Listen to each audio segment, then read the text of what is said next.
Había una vez, en una verde pradera española, un toro llamado Ferdinand.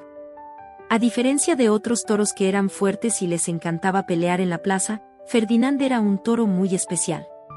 Desde pequeño, Ferdinand prefería sentarse bajo su árbol favorito y disfrutar del dulce aroma de las flores que crecían alrededor. Mientras los demás toros en el campo se entrenaban saltando y luchando, Ferdinand se tumbaba en la sombra, observando las flores. Sus amigos toros intentaban animarlo a que se uniera a ellos en sus juegos ruidosos, pero Ferdinand simplemente sonreía y negaba con la cabeza: gracias, pero yo prefiero quedarme aquí con las flores. Los otros toros no lo entendían, y algunos incluso se reían. Un día, llegaron unos hombres importantes al campo, vestidos con paliacates y sombreros. Buscaban al toro más fuerte para llevarlo a la feria de la ciudad. Cada uno de los toros intentó mostrar su valentía y fuerza. Pero cuando llegó el turno de Ferdinand, él simplemente se quedó bajo su árbol, olfateando felizmente una margarita. Los hombres se fijaron en él, intrigados por su calma, pero al ver que no quería moverse, decidieron elegir a otro toro. No puedo creer que no quiera ir a la feria, murmuraban algunos toros envidiosos. Pero Ferdinand suspiraba aliviado, contento de poder quedarse en su hogar tranquilo.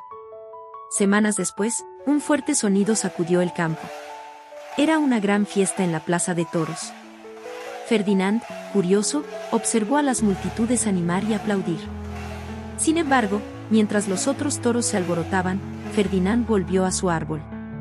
Tal vez la fiesta sea emocionante, pensó, pero aquí, con mis flores y mi sombra, es donde realmente soy feliz. A lo largo de los años, la gente escuchó la historia del toro que no quería pelear. Algunos lo llamaban cobarde, mientras que otros lo consideraban simplemente raro. Pero los que en verdad lo conocieron, sabían que Ferdinand había entendido algo muy importante. Había entendido que ser fiel a uno mismo es lo que realmente importa y que la verdadera felicidad se encuentra en ser quien realmente eres, sin importar lo que digan los demás.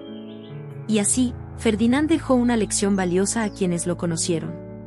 Seguir el corazón y disfrutar de las cosas simples de la vida, sin preocuparse por lo que los otros quieran o esperen de uno. Y es que, al final del día, desde que era pequeño no había nada mejor que sentarse bajo su árbol favorito.